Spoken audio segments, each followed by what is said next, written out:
తూర్పు గోదావరి జిల్లా రాజానగరం నియోజకవర్గం సీతానగరం మండలం Purushothampatnam Sathya Sai drinking water supply project సంబంధించి 52 మంది కార్మికులు 19 నెలలుగా జీతాలు లేని కారణంగా జూలై 8వ తారీఖు మంగళవారం నుండి నిరవధిక సమ్మె జరుగుతుంది.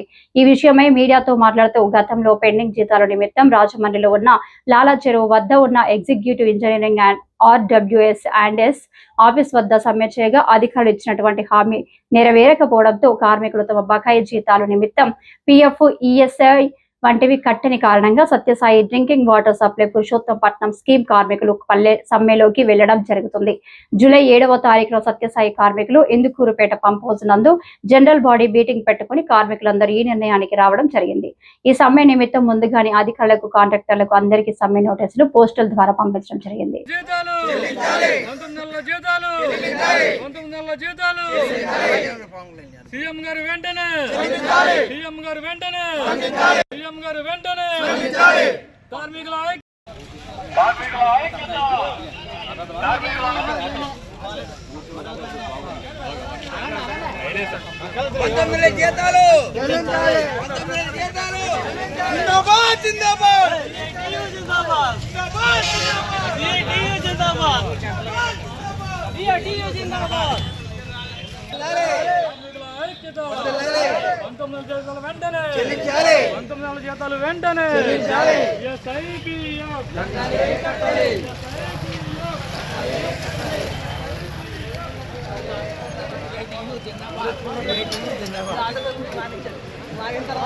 బ్లాక్ లిస్ట్ లో పెట్టాలి.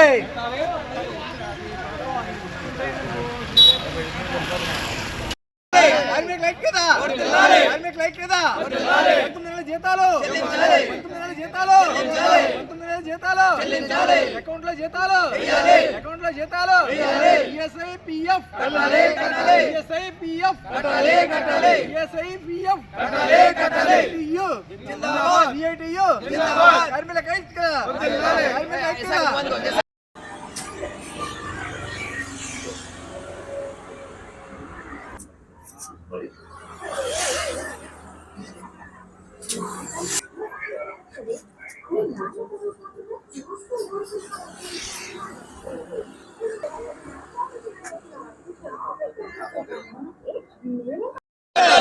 స్పందించాలి.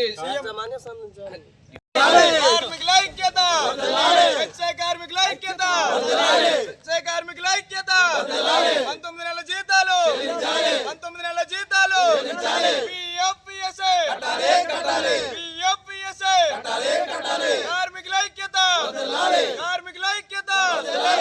కార్మికుల ఐక్యత 19 నెలల జీతాలు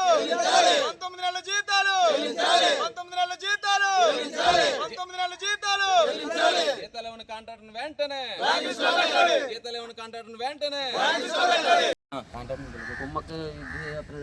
మేము 17 సంవత్సరాల నుంచి సత్యసాయి డ్రింకింగ్ వాటర్ ప్రాజెక్టులో పురుషోత్తంపట్నం హెడ్ వర్క్లో పనిచేయడం జరుగుతుందండి. మేము గత 4 రోజుల నుంచి నిరసన కార్యక్రమం తెలియపరుస్తున్నాం RWC గారి ఆఫీస్ దగ్గర. కానీ కాంట్రాక్టర్ కానీ RWC అధికారులు కానీ మాతో ఏ విధమైన చర్చలు జరపని కారణంగా ఈరోజు మీడియా ముఖంగా ప్రజలు చాలా ఇబ్బందులకి గురవుతున్నారండి. వాటర్ లేక దారిలో ఉన్న ఏరువాళ్ళని, పైపుల్ని కూడా పగలగొట్టే స్టేజ్కి రావడం జరిగిందండి ప్రజలు. అయినా కానీ అధికారులు స్పందించడం లేదండి. దీని మీద మీడియా ద్వారా అధికారులకి, కాంట్రాక్టర్కి అందరికీ కూడా తెలియపరిచి మా సమస్యని వెంటనే పరిష్కరించాలని, మా 19 నెలల పెండింగ్ జీతాలు, 25 నెలల పెండింగ్ PF, ESI వెంటనే తక్షణం చెల్లించి కార్మికులకి ఉద్యోగ, ఆరోగ్య భద్రత అన్నీ కల్పించాలని మీడియా ముఖంగా తెలియపరచుకోవడం జరుగుతుంది. మేము తూర్పుగోదావరి జిల్లా సత్యసాయి డ్రింకింగ్ వాటర్ సప్లై ప్రాజెక్టులో పురుషోత్తంపట్నం స్కీమ్ నందు 53 మంది పనిచేయడం జరుగుతుంది. ఈ ప్రాజెక్టు వల్ల మొత్తం 70 గ్రామాలకు త్రాగునీరు అందించడం అనేది జరుగుతుంది. దీంట్లో మొత్తం అంతా కూడా ఇదివరకు గతంలో 2007 నుంచి 2010 దాకా L&T అనే కంపెనీ దీన్ని మెయింటెనెన్స్ చేసింది. దాని తర్వాత మామూలు లోకల్ కాంట్రాక్టర్కి ఇవ్వడం జరిగింది. అయితే దీని నిర్వహణ మొత్తం కూడా RWS and rural water supplies అనే గవర్నమెంట్ సెక్టర్ దీన్ని కొనసాగిస్తుంది. అయితే దీనికి సంబంధిత నిధులను కేటాయించడం జరగకపోవడం వల్ల మొత్తం అంతా కూడా ఈ స్కీము నిర్వహణ మొత్తం ఇబ్బందికరంగా తయారైంది. అయితే దీన్ని ఇచ్చిన లోకల్గా ఇచ్చిన కాంట్రాక్టర్ టీవీవి సత్యనారాయణ గారికి ఆయన దీన్ని మొత్తం రూపాయి కూడా మెయింటెనెన్స్ నిమిత్తం పెట్టకుండా ఆయన వచ్చిన నిధులను ఆయన జేబులో వేసుకునే పరిస్థితి చేయడం వల్ల మేము ఈరోజు రోడ్డు పాలన పడ్డ పరిస్థితి వచ్చింది. ఎందుకనంటే మొత్తం 19 నెలలు బట్టి జీతాలు ఇవ్వకుండా అగ్రిమెంట్లో ఉన్నటువంటి పిఎఫ్ ఈఎస్ఐ అవి కట్టకుండా అలాగే ఏమీ నాకు సంబంధం లేదు, మీరు గవర్నమెంట్ని అడగండి, గవర్నమెంట్ ఇస్తే నేను ఇస్తాను అంటే కాంట్రాక్ట్ వ్యవస్థ ఎందుకుంది అంటే ముందు ఫస్ట్ కాంట్రాక్ట్ ఇచ్చేదే గవర్నమెంట్ ఇవ్వలేని పరిస్థితుల్లో ముందు కాంట్రాక్టర్ ఇమ్మని, అలాంటిది ఆ కాంట్రాక్టర్ ఇవ్వకుండా ముందు గవర్నమెంట్ ఇస్తే నేను ఇస్తాను, అందులో వచ్చే పర్సంటేజ్ని నేను తీసుకుని మీకు చెల్లిస్తాననే వెర్షన్ ఆయన కాంట్రాక్టర్ గారు చెప్పడం జరుగుతుంది. అయితే దీని మీద మేము అనేక సార్లు మన సంబంధిత కలెక్టర్ గారికి అలాగే ఎమ్మెల్యేలకి మినిస్టర్లకి కూడా మేము లెటర్ ఇవ్వడం జరిగింది. గతంలో 2 నెలల ముందు మేము స్ట్రైక్ చేయడం జరిగింది. ఆ స్ట్రైక్లో మన మినిస్టర్ గారు కందుల దుర్గేష్ గారి చేతుల మీదుగా మన పవన్ కళ్యాణ్ గారు ఒక 20 లక్షలని ఏర్పాటు చేసి 2 నెలల జీతాలు ఇచ్చారు. అయితే ఇచ్చిన మళ్ళీ 3 నెలలకే మేము స్ట్రైక్ చేయవలసిన పరిస్థితి వచ్చింది. ఎందువల్ల అంటే ఆ తర్వాత మళ్ళీ నిధులను రిలీజ్ చేస్తారని చెప్పి ఇప్పుడు వచ్చి నిధులు రిలీజ్ చేయలేదు. మిగతా చిన్న ఇప్పుడు ఉచిత హామీలకు కేటాయించే బడ్జెట్లని దీనికి అందరికీ నిత్యావసర వస్తువైనటువంటి ఈ త్రాగునీరుకి బడ్జెట్ కేటాయింపు జరగకపోవడం ఎంత దారుణమైన పరిస్థితిలో ఉందో ఒకసారి ఆలోచించండి. ఎందుకంటే వెళ్ళిపోయిన గవర్నమెంట్ కూడా ఏమీ చేయలేదు, ఇప్పుడు వచ్చిన గవర్నమెంట్ కూడా మీరు కూడా ఇదే దాన్ని కొనసాగింపు చేస్తే ఇంకా మేము ఎవరితో చెప్పుకోవాలనేది మా ఆవేదన అర్థం అవ్వట్లేదు.